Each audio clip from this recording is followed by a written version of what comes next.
I stood in front of my luggage, meticulously folding the last of my dress shirts before zipping it closed. The hotel reservations were verified, my schedule was established, and my presentation was polished down to the last detail. This business trip had been months in the making, a chance I couldn't afford to miss. It wasn't just another meeting. It was a pitch that could secure the biggest transaction of my career. But despite my thorough preparation, there was an unease gnawing at me, a feeling I couldn't quite shake. I turned my head slightly, peering, toward the hallway, where my 12-year-old daughter Zoe was sprawled across the couch, buried in her book. Her long brown hair cascaded over her face as she absent-mindedly twisted a loose thread between her fingers. My wife, Kara, had already left earlier in the day, heading off on a week-long vacation with her mother. It wasn't unusual for her to take these getaways, especially while I was out of town. She always claimed it was her way of getting some much-needed rest while I was busy with work. Typically, I didn't mind. But this time was different. She hadn't taken Zoe with her. The plan, as she had told me, was that Zoe would stay home. She's old enough, Kara had said with a breezy wave of her hand. She can handle a few days on her own. She's independent, Jared. Independent? Maybe. But leaving a 12-year-old alone for several days? It didn't sit right with me, I had opposed. I had suggested that Zoe stay with a friend, or maybe her aunt. But Kara had brushed off my concerns, just like she always did whenever I questioned her plans. She'll be fine, she had insisted. She's got her phone. There's food in the fridge. She knows how to take care of herself. Even now, as I checked my watch and glanced at my boarding pass, I felt that nagging doubt creeping back in. Zoe must have noticed, because she lifted her gaze from her book, her expression unreadable. "You're going now?" I mustered a smile, and walked over, sitting beside her on the couch. "Yeah, kid. My flight's in a couple of hours." She shut her book and sat up a little straighter. "You sure I'll be comfortable here alone?" Her voice was soft, hesitant. She wasn't the type to complain. If anything, she was more mature than other kids her age. But I could tell. She was nervous, too. I exhaled gently, taking her hand in mine, holding it, reassuring her. "You'll be okay, Zoe. I've set everything up. Your meals are ready in the fridge. The security system is on, and you can call me anytime." I squeezed her hand. "I mean it. Anytime." Her lips curled into a small, uncertain smile.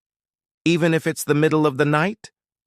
"Especially if it's the middle of the night," I said with a chuckle, nudging her lightly. "You know I barely sleep anyway." She leaned into me, resting her head against my shoulder. "I wish Mom didn't leave." I swallowed hard, feeling a strange pressure in my chest. "Yeah," I whispered. "Me too." Zoe wasn't one to voice her emotions so openly, but there was something in her words, something in the way she clung to me in that moment, that made me feel even worse about leaving. I cleared my throat and stood up. "Okay, kid. Give me a hug before I go." She flung her arms around me, and I held her close, inhaling the faint scent of her shampoo. I wanted to stay. I wanted to cancel my flight. I wanted to tell my boss that nothing was more important than my daughter. But this deal was crucial, and I had accepted Kara's judgment, even though, deep down, something felt wrong. I pulled back, looking her in the eyes. "If anything happens, you call me. Right away. Okay?" Zoe nodded. "I will." I kissed the top of her head, then grabbed my suitcase and walked toward the door. Just as I stepped outside, I turned for one last glance. She was still sitting there, clutching her book, but her eyes, they were locked onto me, like she was memorizing this moment. I forced a reassuring smile. "Love you, kid. Love you too, Dad." And with that, I locked the door behind me and walked to the car, my stomach twisting with unease. The ride to the airport felt longer than usual. My driver chatted about sports, about the weather, but I barely heard a word. My mind kept replaying the morning, trying to convince myself that everything would be fine, that Zoe was safe, that Kara wouldn't have left her without a backup plan. Right? I kept telling myself that, but I had no idea just how wrong I was. The trip was smooth, but my thoughts, anything but. I kept checking my phone, watching for notifications, feeling at any moment like something would go wrong. It was ridiculous. I assured myself. Zoe was home. Safe. I had checked everything. Food, security, emergency contacts. But still, something gnawed at me. That unease. It wouldn't go away. I forced myself to focus. The upcoming presentation was critical. It could make or break the deal I had spent months working on. I flipped open my laptop, reviewing my slides, but the words blurred together. My mind kept drifting back home. Hours passed. By the time the plane landed, night had already fallen, and the moment I switched off airplane mode, my phone buzzed in my hand. The screen lit up. Zoe, a cold shudder ran down my spine. I answered immediately. Zoe? Her voice came through, shaking. Dad. I can't get into the house. My heart dropped. What? What do you mean? I tried my key, but the door won't open. I think the locks were changed. My breath caught in my throat. What? I don't know what to do. Her voice cracked. It's dark and She sniffled. My daughter never cried. She was strong, independent. But right now, she sounded so small, so afraid. I shot up from my seat, grabbing my bag. Zoe, listen to me. Where are you right now? In front of the house. I've been knocking, but no one's answering. Mom's not picking up her phone. I cursed under my breath, my pulse pounding in my ears. Kara. What the hell had she done? Stay on the phone. With me, I said, my voice sharp now. Go around the house. Try the back door. Maybe the key works there. I heard rustling as she moved. Then her voice came back, small. It's locked, too. A lump formed in my throat. What do I do, Dad? I don't have anywhere to go. I raked a hand through my hair, forcing myself to think. Okay. Stay. Calm. You're not alone. I'm here. I glanced around the airport at the people walking past me, completely oblivious to the storm raging inside me. I'm going to call your mom, I said, struggling to keep my voice steady. Stay close to the house. Don't go anywhere. Do you hear me? She sniffled again. Okay. I ended the call and immediately dialed Kara. It rang and rang. Then just before it went to voicemail, she picked up. Laughter in the background. Not hers, her mother's. I gritted my teeth. Kara! Then, with ice in my voice, what the hell did you do? She was about to learn what repercussions actually felt like. The morning after my call with the lawyer, I found myself standing outside Zoe's bedroom door, uneasy. It wasn't like me to pause. I had spent years making tough decisions in business, executing million-dollar transactions without a second thought. Yet when it came to my daughter, the stakes were different. I knocked quietly. There was a delay. Then the gentle sound of blankets rustling. A few seconds later, the door cracked open. Zoe stood there in her large hoodie, her brown hair a tangled mess from sleep. She looked fatigued, her eyes darkened, her face pale. It hit me then just how much this had affected her. She wasn't just weary, she was pained. Hey, youngster, I said gently. She moved back, letting me in. I sat on the edge of her bed while she went back under the blankets, cuddling her pillow. She didn't say anything but looked at me, waiting. I ran a hand through my hair, inhaling. Listen, Zoe, I need to tell you something.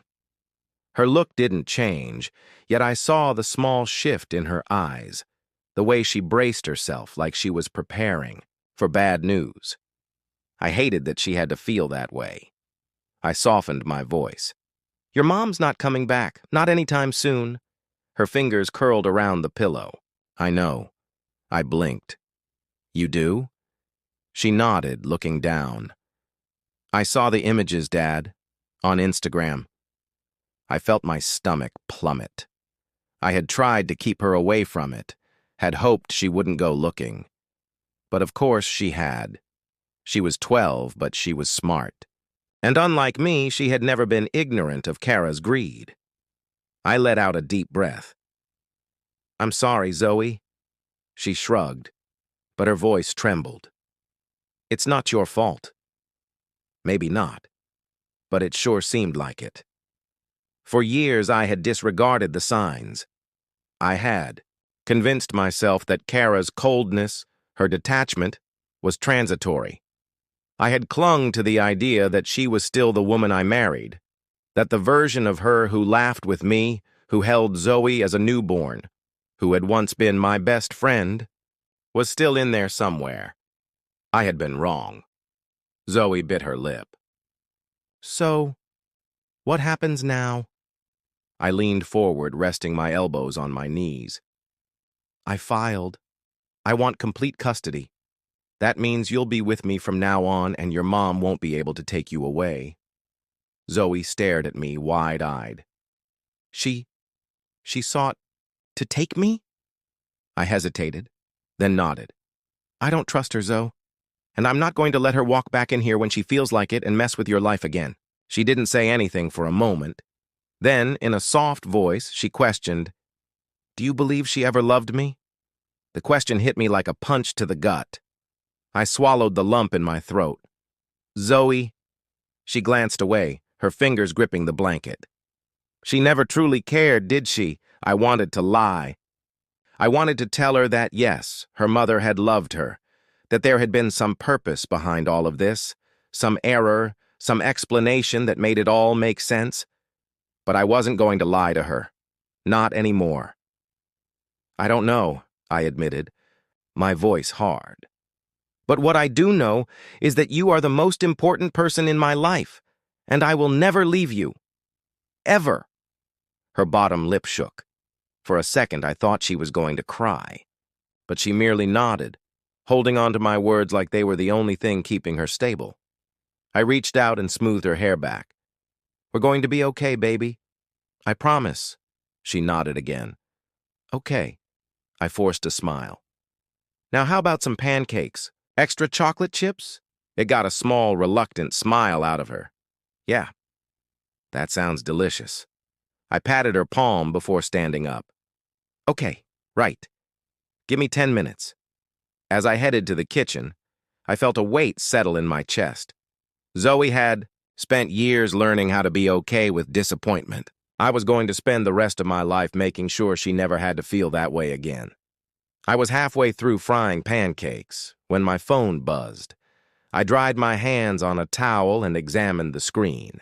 Kara. I stared at the name for a second before, groaning and replying.